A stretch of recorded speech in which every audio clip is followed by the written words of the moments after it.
Cold calling. All right. So, you hear that a lot, right? Cold calling is dead. Who's heard that? All heard that. Some of us think that. Do you think cold calling is dead? No. Only super works. No, it's not.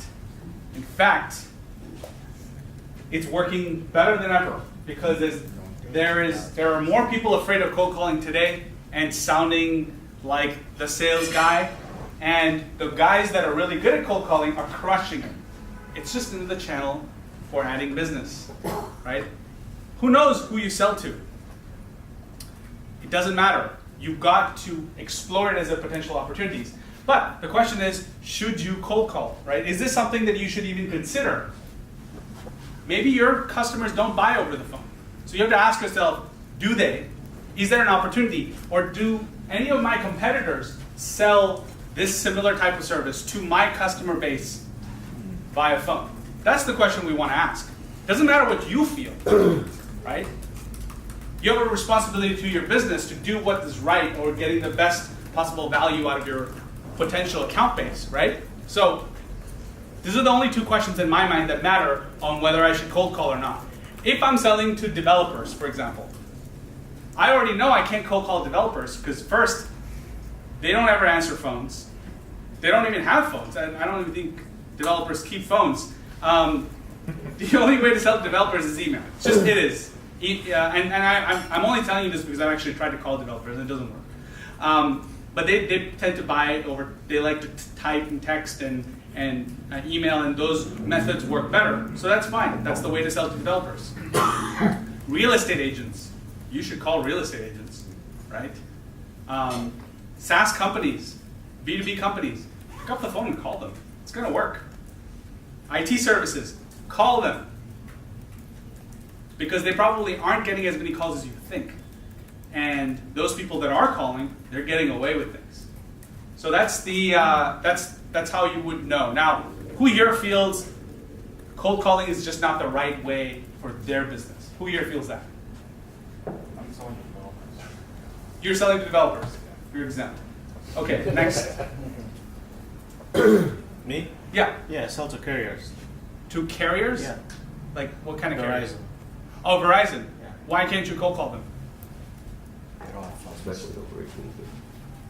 Because there are many decision makers, so it's not just So? a sale. You just need to get one champion and then get them to help you introduce you to the other decision makers. Maybe Okay, I just don't wait know a how to second. do Do you guys think you can cold call Google and sell them? You should know the answer to that. Yeah. You can. Google is a massive organization with many decision makers on many, many topics. I've personally cold called to Google and sold them. I'll tell you a little story. When we were doing FitSquid, FitSquid was a technology for gyms. So we tried to sell this to gyms. So I cold called 5,000 gyms. And I didn't have a great response because gyms are notoriously cheap and they don't want to pay for anything. So we're like, maybe corporations, this whole wellness was becoming a big play. This is back in 2011. So I said, okay, maybe I can try to sell to corporations. So I started cold calling corporations. I did a little research, found some names of people in wellness or health or something related within companies, tech companies particularly, picked up the phone and called them. And I called into Google and I asked, hey, can I speak to Newton? Okay, they can say, well, Newton who? Well, I don't have his last name. Well, sorry, we need the last name in order to transfer you. Like, shit, okay. All right, I'll call back. So I hung up. And his name was hidden from all public sources. And then I digged and I digged and digged and I finally found him on Facebook. And I was like, this is the guy. So I called in and I said, hey, can I speak to Newton Cheng? I'm calling the Google operator. They're like, who's this and what's this about? I said, I have a meeting with him. They're like, oh, no problem. So they transferred me directly to his cell phone. And so Newton very unsuspectingly answers the phone. And then I go, hey, Newton, my name is Kevin. And I'm calling with a company called FitSquid. And what we do in a sentence is XYZ. About a month later, Google paid us $5,000 for a pilot of one of their locations.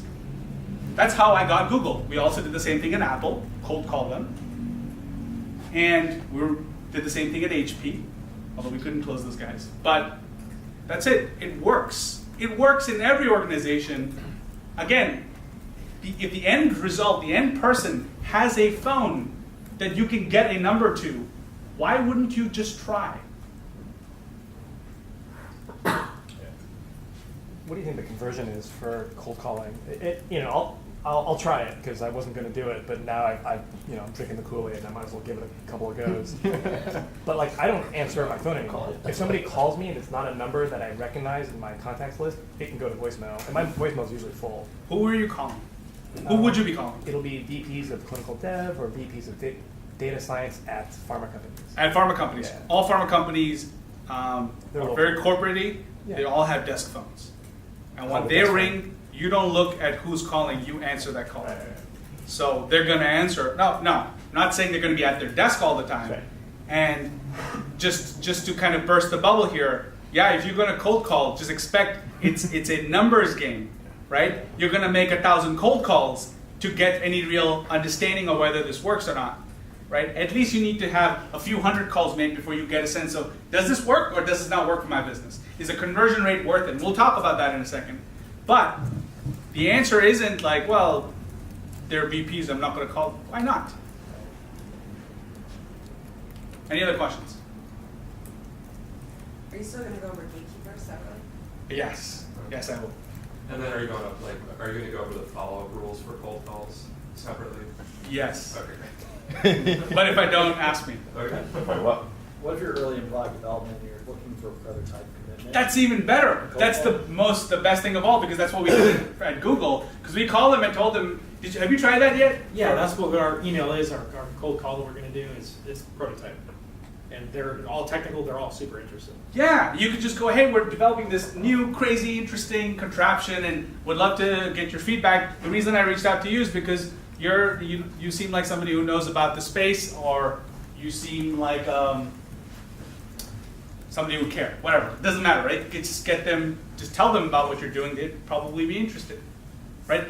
If any of you guys got a call from someone and it was a founder and they said, hey, we're doing this innovative new thing in a space that you're interested in, wouldn't you want to know? Or are you going to go, this is a cold call? Yeah. What are you going to do? Is like we say we're looking for experts in the industry to get feedback from, and they've replied back and said, "Oh, I'm honored you think I'm an expert." Yeah, of course I'd love to talk. If somebody said that to me, I would probably give them a call back. Butter them up a little bit? Yeah. So, just think for a second. Does your client base have a phone that can be reached? That's the question you have to ask. Would they, even if they're not buying over the phone, are they at least getting engaged over a phone? Right? Even if you just have to set up an in-person meeting, it doesn't matter. So if they're not really on the phone, then that's not a good way to reach them. And would you say the best way to find this out is to try it? Like, I have some hunches about this, but we haven't tried it with hundreds of target customers. Yes, I believe in trying things because it's going to be the fastest way to learn of whether something works or not.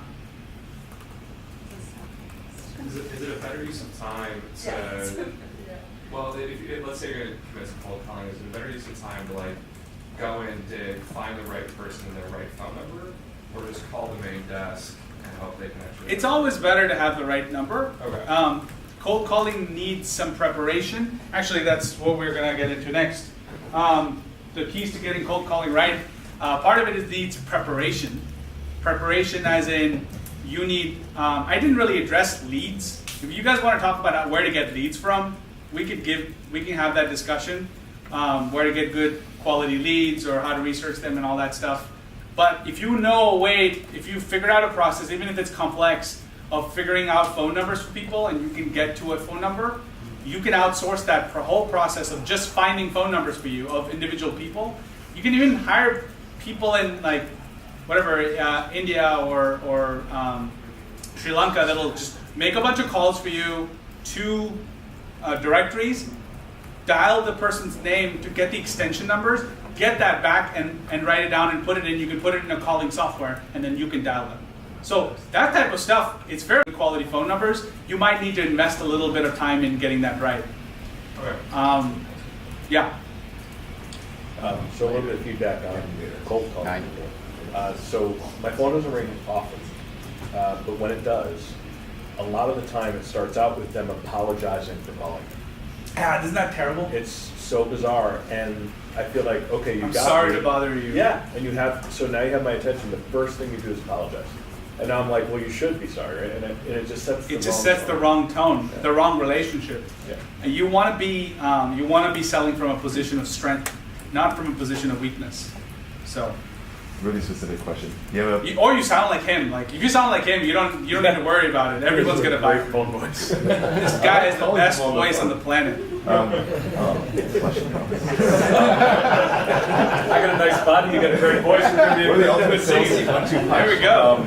Do you have an opinion on the? Is this a bad time? Is this a good time opening on a Yes, phone call? I do. I do have an opinion on that. I just follow on this very specific thing. I think Aaron Ross from Predictable Revenue had probably said it best.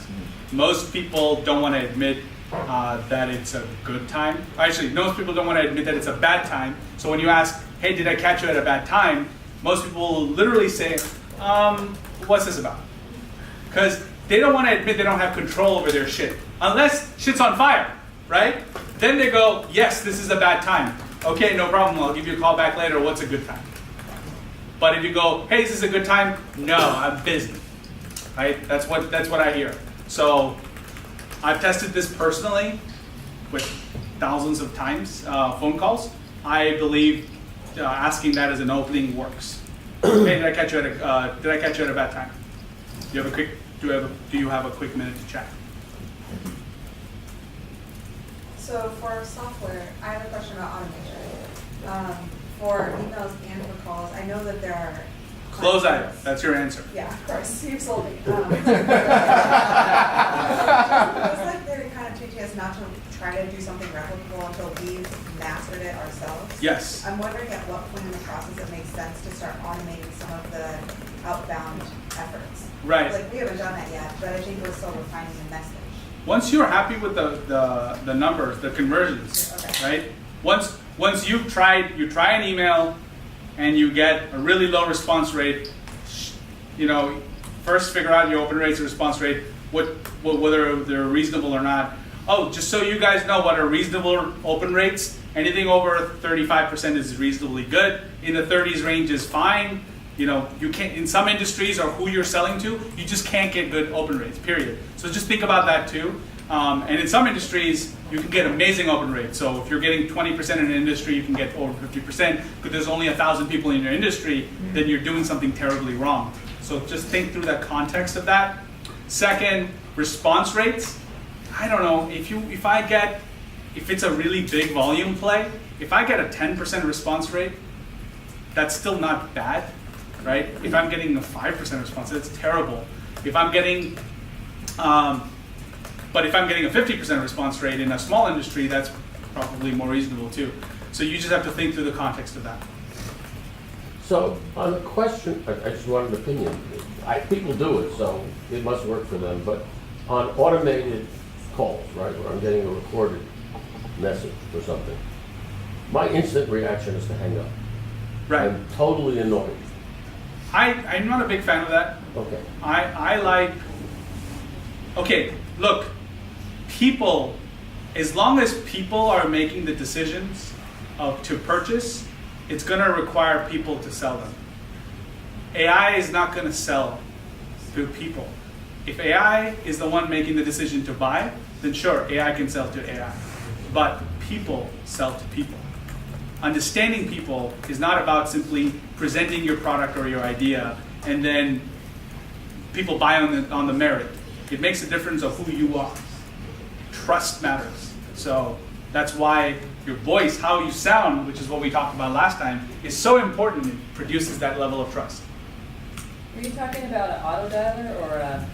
He was talking about a robocall, where it's like robocalls. Okay, yeah. Yeah, I'm not a fan of auto dialers either that have a delay and click in. Not all auto dialers do have delay. I know that, yeah, that's true. Um, You just have to be really careful which one to pick up. Yeah, well, we used to use one at Elastic. We built one, like a prototype one. We used it, literally making the auto dialer in Close.io now. We have a version 1 launching next week, so we're pretty excited about that. So it also depends on what you're buying, right? That matters. Okay, now we can connect.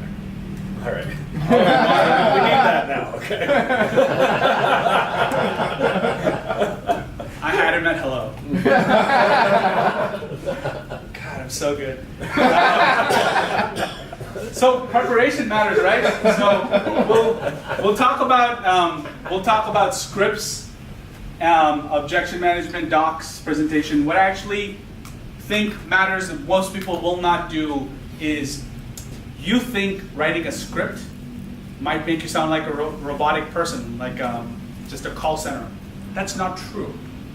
A script is very valuable in helping you figure out what to say. So you're not thinking about what you're saying, you're thinking about how you're saying it. That's the key. How you're saying matters more. But if you write down the right things at first, in the beginning it helps you get started. Eventually you don't look at a script, but it's a good guidance point, especially when you're hiring reps and training them.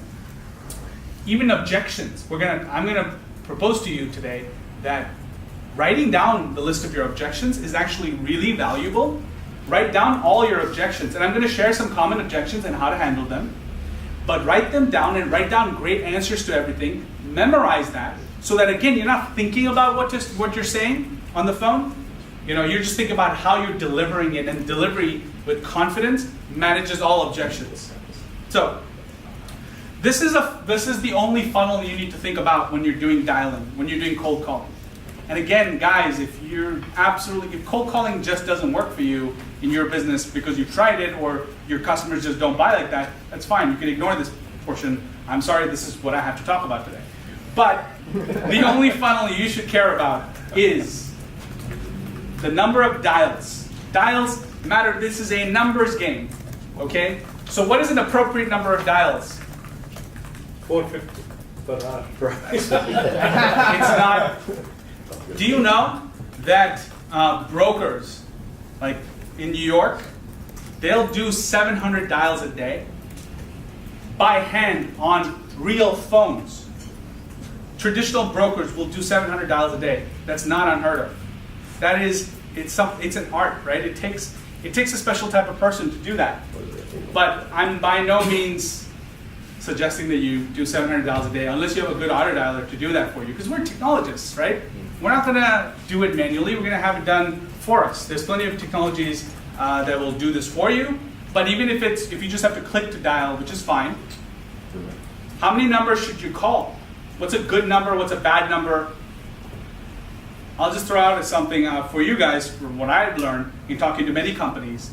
Most sales teams that do high volume of dialing, what they consider high volume, most sales teams are around 50 to 70, about 75 calls a day, right? That's what most companies consider. Dials?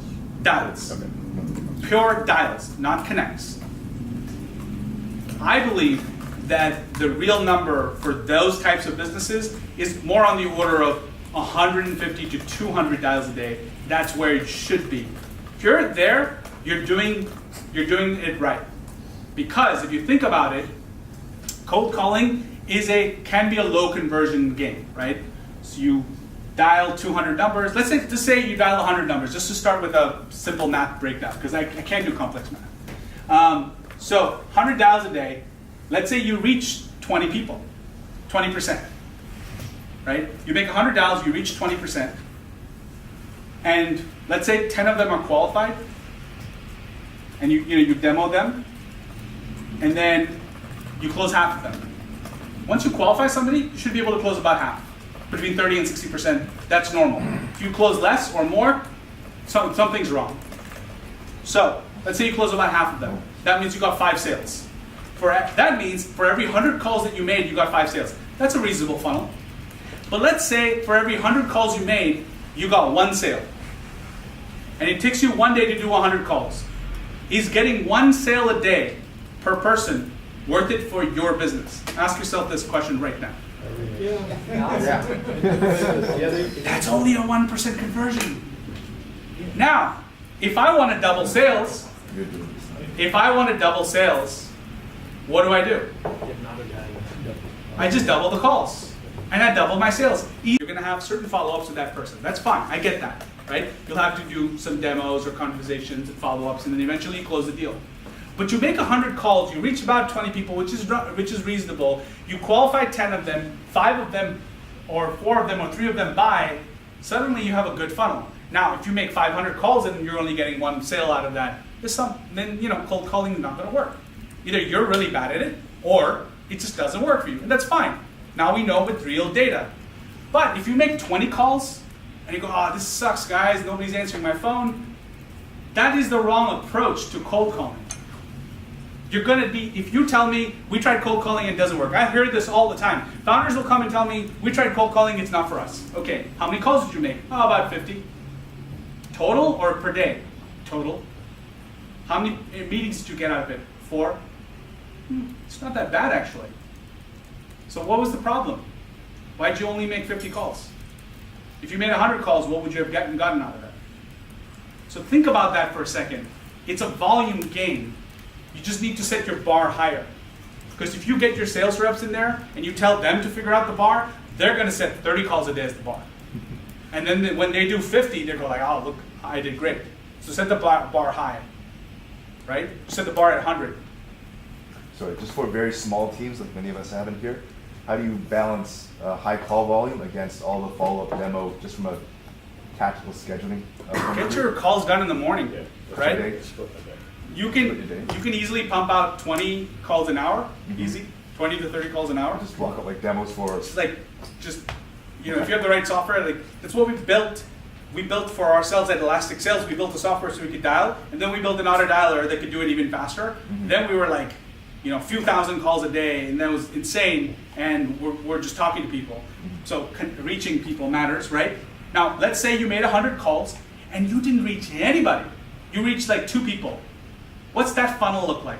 Nothing. That's not an existing funnel, right? If you reach 2 people or 5 people out of 100 calls, you know there's a problem, either with the quality of your leads or cold calling just doesn't work.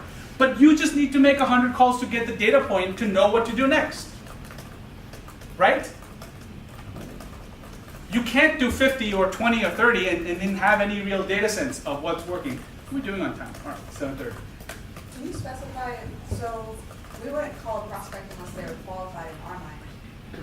So does any of this change if you're more targeted in your outreach? Like the qualified prospects. When you say qualified, what do you mean by it? Because you probably are using a different definition. Are you calling somebody qualified that you talked to, or you never talked to them? You just identified them as a potential. Just identified them based on criteria that we think would make them a buyer. Yeah, so that to me is just a potential lead. Oh, okay. Right? That's not qualified. What's qualified is once I have a conversation and I figure out, is everything that I think about you true? Okay. And is there an opportunity to sell you? And they go, if they're already locked into a 5-year contract with another service, look, I'll tell you what we consider qualified at Close.io.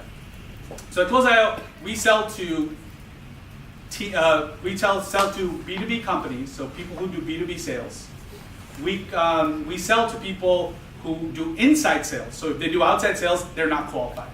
We sell to companies that are under 100, 150 seats because we're designed for SMBs and not for enterprises. So that is our qualifying criteria. That just means that those are people we'll target, but they're not qualified till we talk to them because they might tell us something that blows all that out of the water. Any questions so far? All right, so this is a funnel that you should think about, and you'll very quickly figure out, is this funnel going to work or not? Now let me ask you, if you put everything that you're doing today aside as founders, spent a week cold calling, let's say you had a conversion rate of 2%. 2%, this is a terrible conversion rate. You did 100 dials a day, and that resulted in 2 customers per day. So you did it for a week, right? You got 10 new customers at the measly 2% conversion. Is that worth your time? Then why are we so afraid of doing it? Now, if you make 1 day's worth of calls and you realize you didn't reach anybody, then you know this is not going to work for you. And that's easy. Who are you? Why are you calling me? Why should I care? Give context. You need to have an elevator pitch. Ask for permission to continue the next step, right? To continue the conversation. Unlike an email, in an email, the permission to continue is that action step, right? Asking them to reply back to you or to do a call with you. But in a cold call, you need permission to continue because you've just barged in on someone. So you need to be considerate. And if they give you permission to continue, you ask them questions, right? You learn about what they're doing. This is the qualifying part of it. You test close them. You can ask certain leading questions to help you figure out how price sensitive they are, whether they have the money to buy something like what you're offering in an arbitrary world, right? Or whether they have a decision-making process that's insanely long or short, whatever it is, you need to know these things. And then you schedule the next steps. That's a typical cold call. It's not that very complicated. It's very, very simple steps that you could just work up into text. You should turn this into a script. So here is the opening of the Elastic Sales Script. Hi, my name is Kevin. I'm calling some startups in the area to find out if they're a good fit for our beta program. Now let's just talk about that for a second. What is that doing here? If you heard that on the phone, what would be your first reaction? You'd be curious, right? That's what I'm doing. I'm telling you who I am, and I'm calling some startups in the area. I'm calling startups, so it's very relevant to me. And to find out if they're a good fit for a beta program. And a beta program is startup speak, right? We all get beta programs. We're all interested in beta programs. So this allows me to get their curiosity and their attention for a second. But now I want to tell you my elevator pitch. And what I say is what we do in a sentence. And I say what we do in a sentence is I'm making it very clear I'm not going to waste your time. It's going to be brief so you can keep your guard down. Because when you're cold calling somebody, the first thing they want to do, the first thing that goes through your mind is, oh shit, this is a cold call. Right? Am I right? Right? Everybody feels this, oh shit, this is a cold call. How do I get this person off the phone? Right? But I'm starting out going, hey, my name's Kevin, I'm calling some startups in the area. Start to get my attention. To see if they're interested in a beta program we're launching. Okay? What kind of beta program? In a sentence, what we do is that we provide companies with a sales team on demand, and then asking for their permission. Does that in general sound interesting to you? That's it. Not more complicated than that. Now they may say yes, they may say no. I welcome either, because either one, I'm going to have a conversation, right? But it immediately, it's so short, it's like, hey, my name is Kevin, I'm calling some startups in the area to see if they'd be interested in a beta program that we're launching. What we do in a sentence, so that you can put your guard down, is we provide companies with a sales team on demand. Does that in general sound interesting to you? And then you can tell me your answer. So if they say yes, if they say no, we can still work through that. Now, going back to here, I raise the curiosity, I give my pitch, and I ask for permission to continue. So then what is the next step? Let's say they say yes, they're interested. Then I start asking them some questions. Before I tell you some more, I want to make sure this is a good fit for you. I'm curious, how do you do sales today? How big is your sales team? Are you trying to scale your sales team? Are you trying to hire? If you could ramp up sales immediately and have 10 people selling, doing quality work, is that something that you would consider paying for? Have you thought about any kind of budget for how much you have for hiring salespeople? Or do you typically only pay commissions? Test close, right? I'm going into the test close here. So asking questions like, who are your customers? How do you solve problems? How do you do X? Get to know them. ask deeper and deeper questions. Anybody familiar with the concept of the 5 whys? W-H-Y, why, 5 whys. You're familiar? The 5 whys is a concept. Do you want to explain it? Well, essentially, if you ask why enough times, then you get to the root cause of the problem or root cause of the issue. Right. You ask why enough times, you get to the root cause, the root problem of a situation. That's the same thing in sales. You ask why. You don't have to just say why, but you can ask why in a different way. So those are examples we know. But a lot of times we solve problems of customers that they don't know that they have. So asking them the right questions, make them start thinking about the problem. Don't be blatant. Don't tell them you have this problem. But you could tell them, hey, we noticed that some other customers have this challenge. Have you ever considered this? Or has this been a challenge that you face? Or how do you solve problem X that they never thought that they had the problem? Getting them curious and interested will get you answers and will get them interested in talking to you more, which is all you want. Every step of a cold call is to get to the next step, to get to the next step, to get to the next step. And it's just a series of steps, a series of yeses to get to the next one, which is test close. Now, you've been talking for a few minutes. You don't want to keep wasting your time. This is our pricing. Is that something that would work for you? If you were interested, could you handle that? What would make you buy? Asking them outright, what would make you consider purchasing something, a service like this? Let them tell you how to sell them. You don't need to figure it out. You could just ask them to tell you. They'll tell you. You ask this question to anybody, they're not going to feel bad about it. They're like, oh, well, we would buy if this happened. We would buy if you had these 3 features. Okay, that's something to work with. We can talk about that. And then ask about decision-making process. What is the decision-making process at your company? How do you make decisions? Now, this is something where most people make big mistakes. So, Jesse, ask me my decision-making process at close item. So what's your decision-making process at close item? Oh, we're just going to try it out, and if it works for us, we'll buy it. Okay, great. How do we put you on the trial? Right, so now see what he did. I just said, we're going to try it out, and if it works for us, we'll buy. When would we buy? When we try it out, what does that mean, try it out? Does that mean I'm the only one trying it? Does my entire team try it? Are we going to do a rollout? We're going to try a couple of people on the team to try out whatever you're selling? Okay, once we try it out, how do we know if it's working for us? What is the definition of working for us? These are questions you need to ask. How will you know if this is working well for you? Oh, well, if we get these XYZ results. Okay, so we need to deliver these results to you. You need to see an X% increase in, let's say, close.io. You need to see a 20% increase in call volume for you to say, yes, this is working for us, right?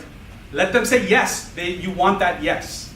Once they say yes to that, then you can go, okay, so let's say we got you the 20% increase in call volume. Then what happens? Are you buying? Oh, well then I need to get approval from my CEO. Oh, okay.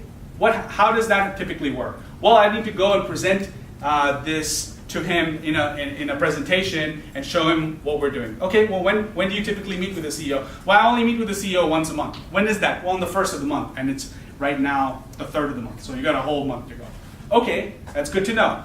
Once you present to your CEO and he buys it, what's next? Sorry to interrupt. I'm just letting you know it's around 7:30. If you guys want to take a break within the next 10 minutes or something. No break for these guys. Right on through to 9 o'clock. Yep. No, we'll take a break. So the question is, what was that? Once you present to your CEO, what's the next step? Are you buying then? If he gives a yes, are you buying? Oh, well, no, the CEO then has to run this by the board because it's a big purchasing decision. Oh, when's the next board meeting? Oh, in 6 months. Now you're getting a real picture of the sales process. Okay, so you present to the board and they approve. Then what's next? Well, we need to get our lawyers to take a look at the contract. All right? Once the lawyers look at the contract, what's next? Then we can buy. Okay, cool. Now you know the real sales process, the real decision-making timeline. And you're not surprised when after they tell you, well, if it works for us, we'll buy.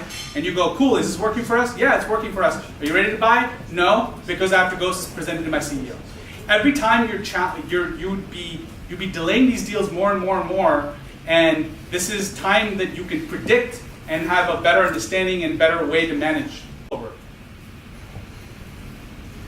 So a general question about some KPIs. So let's say if your deal size is $5,000 or $25,000, like how much is it called for closing? Do you have any statistics or numbers for that? So if you have to make a decision of outsourcing your sales, right? So you said there's a number of games in closing the calls, but how much does it cost to close a thing? And if it is $25,000 contract, then how much is worth it? Or well, that's where the funnel that I was talking about matters, right? So how do you calculate what it takes to buy, right? If you're selling, let's say you want to figure out your cold calling funnel. You create a funnel of, let's say you do 100 calls and it results in 2 closes, okay? So then if you do this for a few weeks, now you know how much time it takes to invest in the deal to make the deal close, how much the deal's worth. You can easily figure out how much it costs you, right? Then you have a good sense of whether it's worth it or not. Like I said, if you're selling a $25 a month product, or even a $100 a month product, and the close rate on cold calling is like less than 1%, you have to make 200 cold calls to sell a $100 a month product, it's not really making sense. Now, if you're selling a $100 a month product, you may 100 cold calls a day, or even a $25 a month product, you make 100 cold calls a day, but you can sell 10 or 15 of these in a day. And that happens, there are businesses that can do that level of volume and close that many deals. Then you know the funnel works. But setting that standard of how many minimum calls you need to make, that's a key mistake many founders will make. You guys are going to avoid that because now you know where to start. Right? So, test closing works really well. Then always schedule the next step. Can't tell you how many times people in a sales process will go, we'll present something or have a conversation, and then we'll end the call with, okay, cool, I'll send you an email. No, set up the next step. What are action items that you need from us next in order to make the next step with us? Define the next step for the customer. Say, the next step is for you to just do a trial with us. What can we do to make that trial happen? Who do we need to talk to? Are you the right decision maker? Who else is involved? How can we make it happen? Figure out what they need and go do it. And set a date and time for the next meeting. Always set a date and time for the next meeting because people will be more likely to be unresponsive to an email, and you'll have to do tons of follow-up, which I told you about, but you want to avoid it, just book the call in the meeting. Okay, so we're done with the cold calling section because it's really, it's a pretty deep topic, but we can only cover so much in one day. Any questions on cold calling?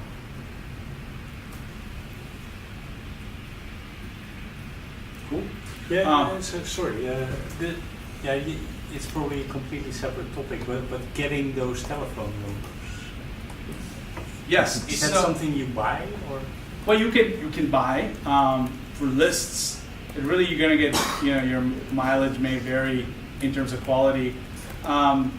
First of all, some people here already have experience figuring that out.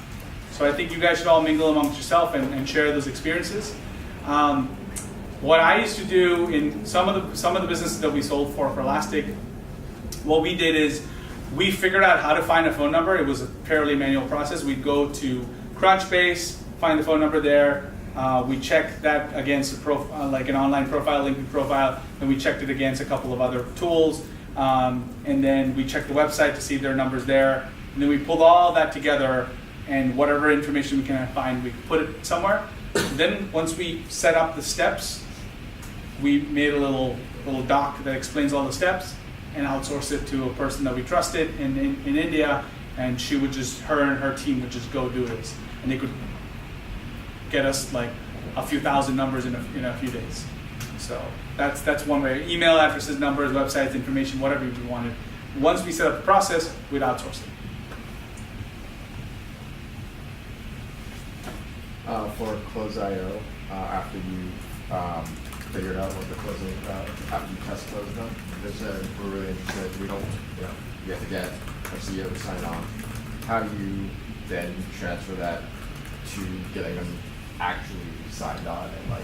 So you're asking how to close a deal. Yeah. We're going to cover that later. Okay. So, I mean, you've heard from the guy, this is just a question, you've heard from somebody that you're in the test close thing, and he says, oh, I'm gonna have to sell. So the question is, let's say you're talking to a champion in the company, and they're buying into your product, but they need other decision makers, other stakeholders to be sold, and they need to go meet with them and present them their findings. They're not the best at selling to them. Those other guys are going to have objections. You don't know how to handle, they don't know how to handle those objections. So how do you get your champion to either do a better job selling or bring you along? So this is an interesting question because there's a couple of ways to solve that problem. The first way to solve the problem is to simply ask who the other stakeholders are and ask to be included in that meeting. Ask them when they're meeting with them and say, hey, can I join you? Because I can help answer a lot of the questions they're going to have and present and help you present this to them. This may or may not work. And it's a very innocuous way of asking, so you don't need to worry about asking. It's not a bad question. They may say, no, I don't think that's going to work because this is something I have to do internally. No problem. If they're not going to do it this way, because if they're going to include you, then you have a better chance of closing. But if they're not going to include you, then what can you do? Well, you could try something really simple. Ask them what they think, what your champion thinks the other person's objections or concerns are going to be. Everybody knows, like you know your you guys are CEOs, but let's say you were asking me, I know my CEO. If I have to get him to agree to something, I know what questions he's going to ask. I know what concerns he's going to have. I may not necessarily prepare for it, but you can help me prepare. If you ask me, hey, what are questions Stelly going to have? What concerns he's going to have? Well, Stelly's going to be worried about pricing, or Stelly's going to be worried about the implementation because sometimes implementation is everything. How will you guys do that? And then you can say, cool, I'm glad you asked. Here's our implementation plan. Here's how we handle that. Here are 5 customers that we've done that for. We're going to handhold you through every step. For pricing, here's the pricing we can do. We can definitely offer you a discount, XYZ, whatever. But now you're arming me with all the ways to manage my CEO's objections and making me a better salesperson to my CEO to help you get your deal. So that's the way to handle that.